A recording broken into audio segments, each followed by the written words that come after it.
Times NBA players got screwed over in deals. NBA players make very good money playing a sport that they grew up loving. It's a passion to these athletes, and not really a job. Some of these players jumped the gun a little too quickly when they signed their contracts. The NBA players listed have performed a lot more in comparison to their contract. They're simply not getting paid enough for what they're producing. However, many of these athletes also have investment plans and are also investing in their play to get a bigger contract in the near future. Keep watching to see the times NBA players recently got screwed over in deals. Draymond Green. Draymond Green loved it so much in Golden State that he inked a contract extension a little too quickly. Green won't be complaining with his 4-year, $82 million deal, except for the fact that Green likely would have doubled that had he waited for free agency. This made Green's new deal to 5 years, $118 million. Green's lineup of money included $22.2 million the first year, $24 million the second year, $25.8 million, and $27.6 million each year over the course of the deal. The contract also included a 15% trade kicker, according to Chris Haynes of Yahoo Sports. A trade kicker is a contractual clause that pays an NBA player a bonus when he's traded. It's one of the tools a couple of teams have used to dispose of and differentiate their players. It should be noted that Green was the first player to receive a player option on a long deal throughout the Warriors dynasty. Green has the ability to opt out of the extension in 2023. The Warriors lost their dynasty tradition this season with injuries to Steph Curry, Klay Thompson, and Draymond Green, all while Durant left the team for the Brooklyn Nets. You might be thinking that an $82 million contract for a player averaging 7.4 points, 7.3 rebounds, and 6.9 assists is really good. But he could have made max money in free agency had he waited an extra season. Draymond also won the Defensive Player of the Year in 2017 for his dominance with the Warriors on that side of the ball. Zach LaVine. The Zach LaVine contract was criticized left and right when it was signed. When it was found that LaVine was going to stay in Chicago via one of the biggest contracts signed that offseason, fans were up in arms. The Bulls had to match a 4-year, $80 million offer sheet that LaVine signed with the Sacramento Kings. It was expected by everyone all around the league, but the Bulls had a decision to make as he was a restricted free agent. The reason why people weren't sure about LaVine was that he had missed 91 of the 162 games through his first 2 seasons due to injury. People thought LaVine was a bust and would never live up to his hype. Zach showed a relentless work ethic in rehabbing his ACL injury to return to the court, and he has a viable passion for the game of basketball, Bulls Vice President of Basketball Operations John Paxson said.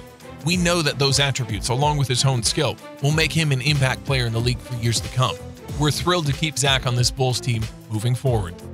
Before he signed the contract, LaVine pulled in just 24 games for the Bulls in that season, in where he averaged 16.7 points. The Bulls, of course, acquired LaVine as part of the trade that sent Jim Butler from Chicago to Minnesota. We're excited now that we get to keep him, Paxson said. The Bulls knew what they had. They just couldn't showcase what they saw in LaVine until he was healthy. LaVine was developed in a big way and is now one of the best scorers in the NBA. He averages 25.5 points per game in the most recent season, which was good for 12th before the pandemic hit. Zach LaVine spoke with Bulls reporter Casey Johnson of the Chicago Tribune. The article read, when the Bulls matched the Kings, 4-year, $78 million offer sheet in July to retain LaVine, some critics pounced. Paying a guy on the Bulls under $100,000 to basically resurrect the franchise and build a fan base up again seems like an absolute win and steal for the Bulls. They stuck with their guy, gave him the money when he might not have been deserving, and it's paying its dividends. LaVine isn't mad about his contract either, although with how he's playing right now, he's worth more. Spencer Dinwiddie. The Brooklyn Nets had announced that they reached an agreement on a contract extension with point guard Spencer Dinwiddie. Dinwiddie was a former role player. He turned into a fantastic sixth man and then a starter. He's now a known figure around the league, which is why he signed an extension for 3 years and $34 million, along with a player option for the 3rd season. Dinwiddie got that full amount he was allowed on a 3-year extension. After signing the deal, he wrote on Twitter, "The journey is just beginning. I'm thankful that Brooklyn Nets believe in me enough to give me a home." After bouncing around the league for quite some time, the Nets gave him more opportunities with other injuries on the team, and he performed, becoming a leader on and off the court, and a solid role model off the court as well. For a second-round pick, the contract looks very good. He split 2 years between the Pistons and the Grand Rapids Drive, the team's G League affiliate. Then the Pistons traded him to the Chicago Bulls in June 2016. He never even played a game with the Bulls and played a couple games with the G League's Windy City Bulls early in the 2016-2017 season before moving on to the Nets.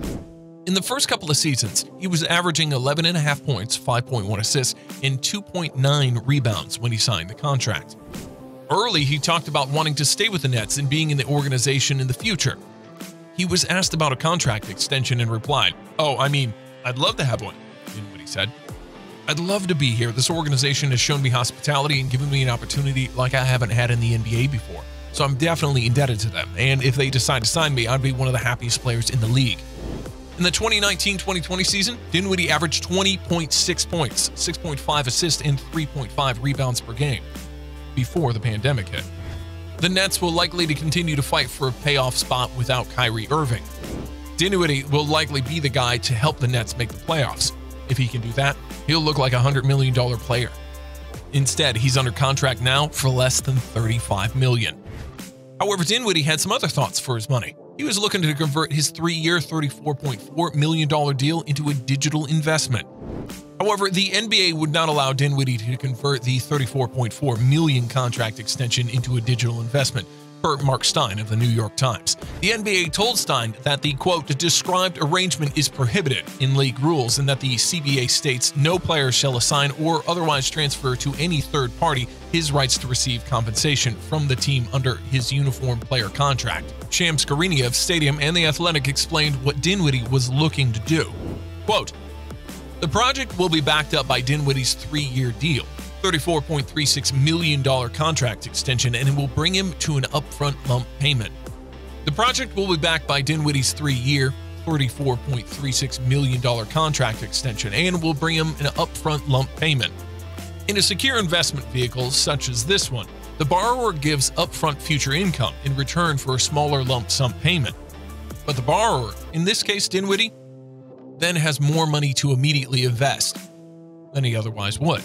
A token is a digital currency term. The bond exists in the digital currency world. Instead of buying the bond from a broker, it's through a token. For Dinwiddie and his investors, the prime appreciation is designed to come during his player option season 2021. Dinwiddie has a player option worth of $12.3 million for the 2021-2022 season. By opting out and earning more, it will of course create a major return for him, but also investors. Here's what Dinwiddie told The Athletic once the story broke. "What better way to be invested as a player as a fan than to have some level of skin in the game?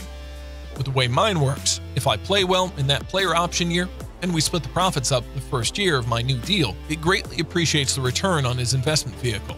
It allows you to get up in that 15% range and in return like a growth stock. And that'll be something most guys won't beat. Other athletes have tried similar tactics in the past. There aren't too many athletes that have done this. There's Houston Texans running back Adrian Foster in 2013 through Fantex. There's Vernon Davis, Philadelphia Eagles wideout, Alshon Jeffrey, and quarterback E.J. Manuel. These are all NFL football players. Dinwiddie loves to invest and probably didn't mind making a little less due to the investments he's making. He's invested in Bitcoin and Tron already. Dinwiddie reads everything he can on the crypto market and crypto tech. His early success felt like easy money, so he began to wonder how to make more or whether to leave ahead. When you realize you don't have the answers, Dinwiddie told Sepkowicz, you decide you need to learn. Dinwiddie says that he brings crypto books with him on road trips. If he's stuck in Orlando, Florida, he might be reading a bunch of crypto material. Lou Williams. Imagine thinking about retirement a couple of times throughout your career and then signing a $24 million contract for 3 seasons. That sounds pretty awesome. However, in terms of the market, Lou Williams seems like he might be worth more than that. Lou Williams just had $1.5 million guaranteed in his final year of his contract going into this season. As the team awaited Kawhi Leonard's decision, they made sure to guarantee Williams' contract. Even the Clippers knew that they were ripping Williams off in the deal. The Clippers did a rare thing by rewarding Lou Williams. They appreciated his play and leadership as the 6th man of the year and completely guaranteed his $8 million salary for 2020-2021. Many talk about how Williams is old, but he's only 32 years old.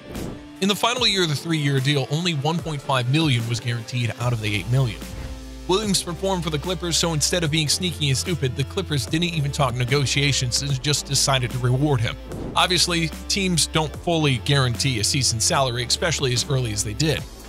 For Williams and the Clippers, it's a win. Williams has always talked about how much he likes being in LA and being with the Clippers. Giving him a fully guaranteed contract will potentially get him to stay with the team in the future. Before the pandemic, Williams was averaging 18.7 points per game and 5.7 assists per game. That's worth a lot more than $8 million per season. His contract was so bad that the Clippers had to make it up to him and guaranteed money after such a brutal contract. Kelly Oubre. For once, the Phoenix Suns did something right. They signed Kelly Oubre Jr. to a 2-year, $30 million contract, and he's since performed. Oubre was a restricted free agent and agreed to re-sign the Suns after he was traded by the Washington Wizards. This contract allowed Kelly to get financial security with an opportunity to return to free agency as a 25-year-old unrestricted free agent in 2021. But forget the security, he's performing at an extremely high level for a really bad team. Before the pandemic, he was averaging 18.7 points per game along with 6.5 rebounds per game on the season. He's a young stud worth much more than a 2-year deal.